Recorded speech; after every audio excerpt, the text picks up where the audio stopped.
بسم اللہ الرحمن الرحیم۔ السلام علیکم۔ سلطان صلاح الدین ایوبی کے زندگی کے واقعات کا سلسلہ جاری ہے۔ آج کے واقعے میں آپ کو سلطان صلاح الدین ایوبی کا وزیر خزانہ مصلح الدین، جس کی غداری کی وجہ سے فلسطین میں مسلمانوں کو بڑی مشکلات جھیلنی پڑیں، جب فلسطین میں ایوبی حملہ کرنے گیا تو اس کو کن مصائب کا سامنا کرنا پڑا۔ وہ مصلح الدین جو اتنا بے غیرت انسان تھا، جس نے اپنی بیوی تک کو اغوا کروا لیا، جو ایوبی کے حق میں بولنے کو تیار تھی۔ تو پچھلے واقعے میں یہاں تک بتایا گیا کہ کس طرح مصلح الدین نے جو کہ اس کا وزیر تھا، اس نے کس طرح معاملات خراب کیے، کس طرح وہ مختلف عیسائیوں کے ساتھ ملا، ان کے ساتھ مل کے ایوبی کو کس طرح نقصان پہنچانے کی کوشش کی، پھر اس نے کس طرح وہاں پر خزانے میں ڈاکہ ڈالنے کی کوشش کی، اور جو خضر الحیات تھا جو کہ وزیر تھا، خاص طور پر خاص آدمی تھا ایوبی کا، اس کو قتل کرایا۔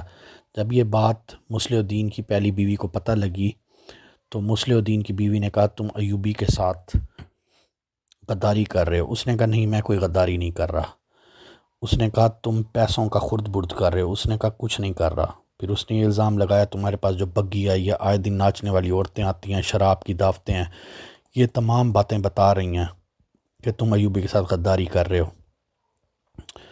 اس کے جواب میں اس نے کسی نہ کسی طرح اپنی بیوی کو مطمئن کر دیا۔ رات گزر گئی، اگلا دن بھی گزر گیا، مصلح الدین گھر سے غائب رہا۔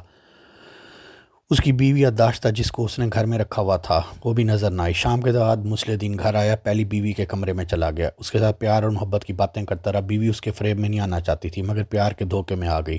مصلح الدین نے اسے کہا وہ اس آدمی کو ڈھونڈ رہا ہے جس نے 20 اشرفیاں دی تھیں اور کہا تھا کہ اس نے وہ قتل کیا ہے اور وہ اس کو بھی قتل کر دے گا۔ کچھ دیر بعد بیوی سو گئی۔ اس رات مصلح الدین نے ملازموں کو چھٹی دے دی تھی۔ گھر میں ایسی خاموشی تھی جو پہلے کبھی نہیں ہوئی تھی۔ مصلح الدین بہت دیر سوئی ہوئی بیوی کے کمرے میں گیا، پھر اٹھ کر کمرے سے نکل گیا۔ آدھی رات کا وقت ہوگا، ایک آدمی اس کے گھر کی باہر والی دیوار سے پیٹھ لگا کر کھڑا ہو گیا۔ ایک آدمی اس کے کندھوں پہ چڑھ گیا، تیسرا آدمی ان دونوں کی سیڑھی بنا کر اوپر گیا اور دیوار سے لٹک کر اندر کود گیا۔ اس نے اندر سے بڑا دروازہ کھول دیا، اس کے دونوں ساتھی اندر آ گئے۔ اس گھر میں رکھنے والا کتا ہر رات کھلا رہتا تھا۔ اس رات بھی وہ ڈربے میں بند تھا، اس کے دونوں ساتھی اندر آ گئے۔ اس گھر میں رکھوالی والا کتا ہر رات کھلا رہتا تھا۔ شام ملازم بھول گئے کہ اسے کھلا رکھنا ہے، شاید ایسا ہوا ہو۔ تینوں آدمی برآمدے میں چلے گئے، اندھیرا گہرا تھا۔ وہ دبے پاؤں چلتے گئے، گھوپ اندھیرے میں ایک دوسرے کے پیچھے چلتے ایک اس کمرے کے دروازے پہ جا کے ہاتھ رکھا جس میں مصلح الدین کی پہلی بیوی، جسے فاطمہ کے نام سے بلایا جاتا تھا، سوئی ہوئی تھی۔ کواڑ کھلا تھا، تاریک تھا۔ تینوں اندر گئے، اندھیرے میں ٹٹولتے ہوئے فاطمہ کے پلنگ تک پہنچ گئے۔ ایک آدمی کا ہاتھ فاطمہ کے منہ پر لگا تو اس کی آنکھ کھل گئی۔ وہ سمجھی مصلح الدین کا ہاتھ ہے۔ اس نے ہاتھ پکڑ لیا اور پوچھا کہاں جا رہے ہیں آپ؟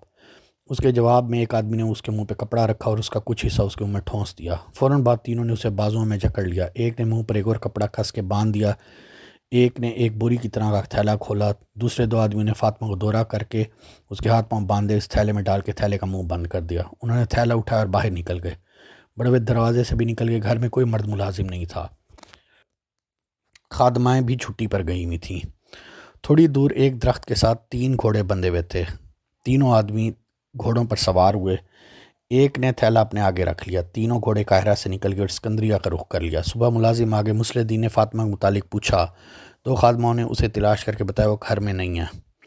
بہت دیر تک اس کا سراغ نہ ملا تو مصلح الدین ایک خادمہ کو لگ لے گیا، بہت دیر تک اس سے باتیں کرتا رہا، پھر اس سے ساتھ لے کے غیاث بلبیس کے پاس چلا گیا۔ غیاث بلبیس وہ آدمی تھا جس کو شک تھا کہ مصلح الدین نے ہی وزیر کو قتل کروایا ہے۔ اسے کہا اس کی بیوی لاپتہ ہو گئی ہے۔ اس نے شک کا اظہار کیا کہ خضر الحیات کو فاطمہ نے قتل کرایا اور خضر نے مرتے مرتے انگلی سے مصلح جو لکھا تھا وہ دراصل مصلح کی بیوی لکھنا چاہتا تھا، لیکن موت نے تحریر پوری نہ ہونے دی۔ اس کے ثبوت میں اس نے اپنی ملازمہ سے کہا کہ وہ بلبیس کو اس آدمی کے بارے میں بتائے جو کہ آ کے ملا تھا۔ خادمہ نے بتایا پرسوں شام ایک اجنبی جس کے چہرے پر نقاب تھا، اس وقت مصلح الدین گھر پر نہیں تھا۔ اس آدمی نے دروازے پہ دستک دی تو خاتمہ باہر گئی۔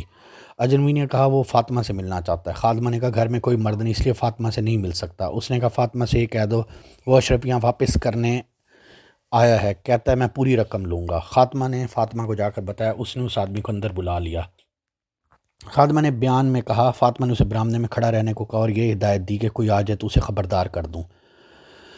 خادمہ کمرے کے دروازے کے ساتھ کھڑی رہی۔ اندر کی باتیں جو اسے سنائی دیں اس میں اس آدمی کا غصہ اور فاطمہ کی منت سماجت تھی۔ ان باتوں سے صاف پتہ چلتا تھا فاطمہ نے اس آدمی سے کہا تھا علی بن سفیان کے نائب حسن بن عبداللہ کو قتل کرنا ہے، جس کے عوض وہ اسے 50 اشرفیاں اور 2 ٹکڑے سونا دے گا۔ خاتمہ کو یہ معلوم نہیں ہو سکا فاطمہ نے اس آدمی کو 20 اشرفیاں کس وقت اور کہاں بھیجی تھی اور کون لے گیا تھا۔ وہ پوری 50 اشرفیاں مانگ رہا تھا۔ فاطمہ اسے کہتی تھی اس نے غلط آدمی کو قتل کیا ہے۔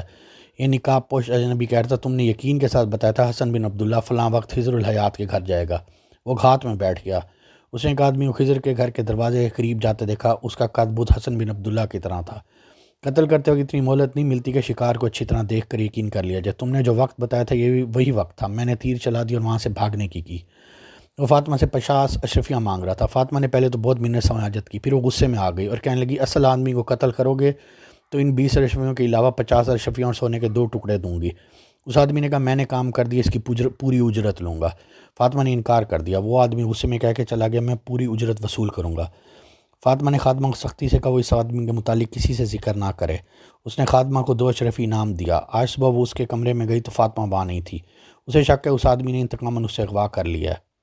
ریاض بلبیس کچھ سوچ کر مسلح الدین کو باہر بھیجا اور خاتمہ سے پوچھا یہ بیان تمہیں کس نے پڑھایا ہے؟ فاطمہ نے یا مسلح الدین نے؟ فاطمہ تو یہاں نہیں ہے۔ اس نے کہا یہ میرا اپنا بیان ہے، مجھے سچ بتا دو۔ بلبیس نے کہا فاطمہ کہاں ہے، وہ کس کے ساتھ گئی ہے؟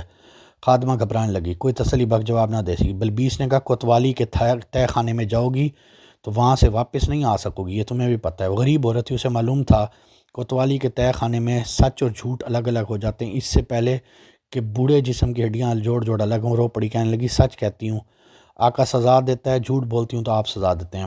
بلبیس نے حوصلہ افزائی کی اور اسے تحفظ کا یقین دلایا۔ خاتمہ نے کہا میں نے قتل کے دوسرے روز صرف اتنا دیکھا تھا ایک نقاب پوش آیا تھا، آقا مسلح الدین گھر نہیں تھا۔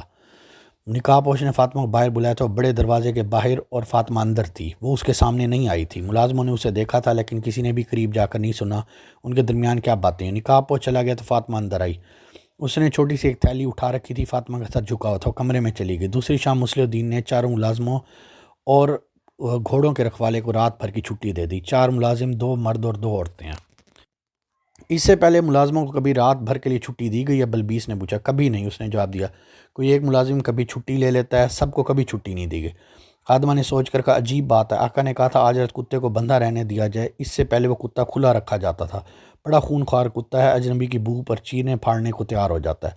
مسلح الدین کے ساتھ فاطمہ کے تعلقات کیسے تھے؟ غیاث بلبیس نے پوچھا۔ بہت کھنچے ہوئے، خادمہ نے بتایا۔ آقا ایک بڑی خوبصورت اور جوان لڑکی لایا جس نے آقا کو اپنا غلام بنا لیا ہے۔ فاطمہ کے ساتھ آقا کی بول چال بھی بند ہے۔ بلبیس نے خادمہ کو الگ بٹھا کر مسلح الدین کو اندر بلایا اور باہر نکل گیا۔ واپس آیا تو اس کے ساتھ 2 سپاہی تھے۔ انہوں نے مسلح الدین کو دائیں اور بائیں بازوؤں سے پکڑ لیا اور باہر لے جانے لگے۔ مسلح الدین نے بہت احتجاج کیا۔ بلبیس یہ حکم دے کر باہر نکل گیا اسے قید میں ڈال دو۔ اس نے دوسرا حکم یہ دیا مسلح الدین کے گھر پر پہرا کھڑا کر دو، کسی کو باہر نہ جانے دو۔ دوسری طرف اس وقت فاطمہ قاہرہ سے بہت دور شمال کی طرف ایک ایسی جگہ پہنچ چکی تھی جہاں ارد گرد اونچے ٹیلے، سبزہ اور پانی بھی تھا۔ یہ جگہ عام راہ گزر سے ہٹ کے تھی۔ وہاں سورج نکلنے کے وقت پہنچے، گھوڑے رک گئے، اسے تھیلے میں سے نکالا گیا، اس کے منہ سے کپڑا ہٹایا، ہاتھ پاؤں کھولے گئے۔ وہ 3 نقاب پوشوں کے نرگے میں تھی، 3 گھوڑے کھڑے تھے۔ فاطمہ چیخنے چلانے لگی، نقاب پوشوں نے اسے پانی پلایا اور کھانے کو دیا۔ وہ ہاتھ نہیں آ رہی تھی، اس کے پیٹ میں پانی اور کھانا گیا، تازہ ہوا لگی، جسم میں طاقت آ گئی، اچانک اٹھی اور دوڑ پڑی۔ تینوں بیٹھے دیکھتے رہے، کوئی بھی اس کے تعاقب نہیں گیا۔ دور جا کر وہ ایک ٹیلے کی اوٹ میں چلی گئی تو ایک نقاب پوش گھوڑے پر سوار ہوا، ایڑ لگائی اور فاطمہ کو پکڑ لیا۔ دوڑ دوڑ کر تھک گئی تھی۔ نقاب پوش نے اسے اٹھا گھوڑے پر ڈال لیا اور خود اس کے پیچھے سوار ہو کے واپس اپنے ساتھیوں کے پاس لے گیا۔ بھاگو، ایک نے اسے تحمل سے کہا، کہاں تک بھاگو گی؟ یہاں تو کوئی صحت مند آدمی بھاگ کر قاہرہ نہیں پہنچ سکتا۔ فاطمہ روتی چیختی اور گالیاں دیتی۔ ایک نقاب پوش نے کہا اگر ہم تمہیں قاہرہ لے بھی چلیں تو کوئی پناہ دینے والا نہیں ہے، تمہیں ہمارے خامن نے ہمارے والے کیا۔ یہ جھوٹ ہے، فاطمہ نے کہا، یہ سچ ہے، ہم نے تمہیں اجرت کے طور پر لیا، تم نے مجھے پہچانا نہیں، میں تمہارے ہاتھ میں 20 اشرفیوں کی تھیلی دے کر گیا تھا، تم نے خامن سے کہہ دیا تم قاتل ہو، اور تم نے بیوقوفی یہ کہ اسے یہ بھی کہہ دیا تم کوتوال کو بتا دو گی، وہ تم سے پہلے ہی تنگ آیا تھا، اس کی داشتہ نے اس کے دل پر اور عقل پہ قبضہ کیا ہوا تھا، تمہیں یہ نہیں بتا سکتا وہ لڑکی کون ہے، کہاں سے اور کیا کرنے آئی ہے۔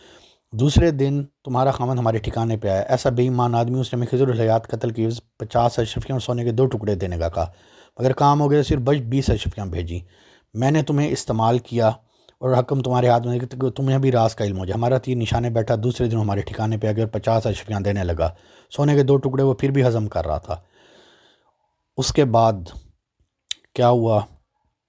کیا اس کی بیوی کو ان لوگوں نے بیچ دیا یا اس کی بیوی نے ایوبی سے رابطہ کر کے راز وہاں تک پہنچا دیا، آنے والے حصے میں بتایا جائے گا۔